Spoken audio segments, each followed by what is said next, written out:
I almost didn't go to the dinner. The invitation had come through Marcus Hale's office 2 weeks earlier, buried between maintenance requests and infrastructure reports in my inbox. I assumed it was a mistake until his assistant called personally. He asked if you'd attend. No explanation beyond that. Marcus Hale owned enough companies that people spoke about him the way sailors talk about weather, not emotionally, just with the understanding that certain forces moved entire industries, whether you noticed or not. I'd worked with one of his cybersecurity divisions years earlier after a ransomware attack nearly shut down their logistics network. 6 brutal months, 17-hour days. Then I went back to contract work and server recovery projects nobody outside IT ever hears about. My sister Vanessa heard contract work and translated it into failure. To be fair, most people did. The restaurant sat above the harbour, all glass walls and soft gold lighting.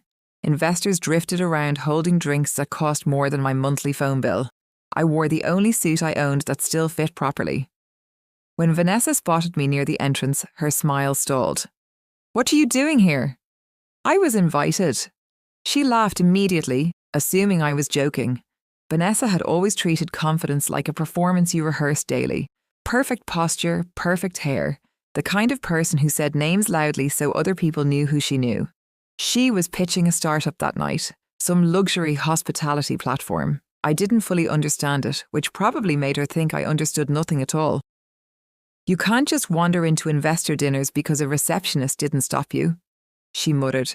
I almost showed her the invitation email. Instead, I said, "I'll stay out of the way." That seemed to irritate her more. The dinner started slowly. Wine pairings, introductions, people speaking in polished fragments about valuation and expansion and market confidence. I mostly listened. Vanessa was seated halfway down the table near Marcus Hale. I ended up farther down near 2 investors discussing data compliance laws badly enough that I had to stop myself from correcting them. Then the Vezibuth again, her presentation. She was good at commanding attention. I'll give her that.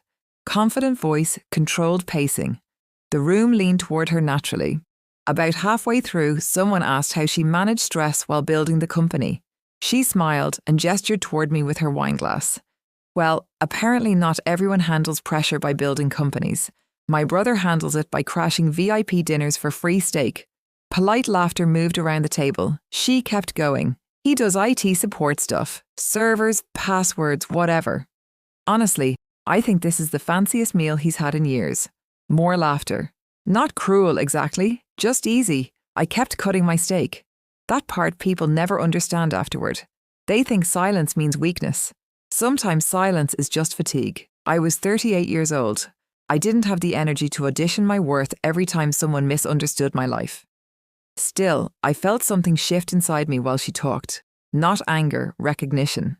Vanessa genuinely believed she occupied a higher floor of existence than I did. And maybe I'd helped build that illusion over the years by shrinking my explanations into simpler language. It's just it. Easier than explaining infrastructure resilience to people who only respected visible titles. Her presentation ended to solid applause.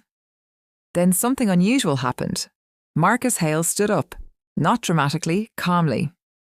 It was. But when someone like him stands during dinner, conversations stop automatically. He walked around the table, past investors, past Vanessa, straight toward me. For a second, Vanessa looked confused enough that I almost felt sorry for her. Marcus reached out his hand. "Good to see you again, Daniel." I stood and shook it. He turned slightly toward the table. "I don't think everyone here realizes the reason my European shipping network still exists is because your brother rebuilt our security architecture during the Blackridge attack." Silence. Not movie silence. Real silence. The uncomfortable kind where people start replaying previous conversations in their heads. Marcus continued in the same casual tone. "Most firms would pay triple what he charged us. We got lucky." Across the table, Vanessa stopped moving entirely.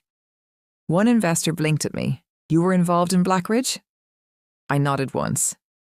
Another leaned forward immediately. "You designed the recovery partition system?" Marcus answered before I could. He designed the version everyone copies now. The entire emotional temperature of the room changed so quickly, it almost embarrassed me. People who hadn't looked directly at me all evening suddenly asked questions carefully, respectfully. One man actually took out his phone to look something up while staring at me with visible confusion.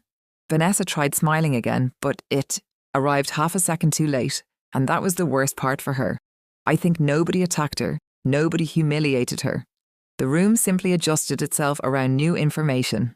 Marcus sat beside me for the remainder of dinner. We spoke quietly about infrastructure failures, AI-driven attacks, staffing shortages, normal things, real things. Vanessa barely spoke again. When dinner ended, Marcus and I walked towards the elevators together. "You should charge more," he said. "For what?" "For allowing people to underestimate you." I laughed softly at that. Outside the harbour, air felt colder than before. My phone buzzed once while I waited for the valet. Vanessa. I let it ring. Not to punish her. I just didn't know how to explain something she had never really wanted to understand. Some people build status by being seen. Some build things that keep the lights on after everyone else goes home.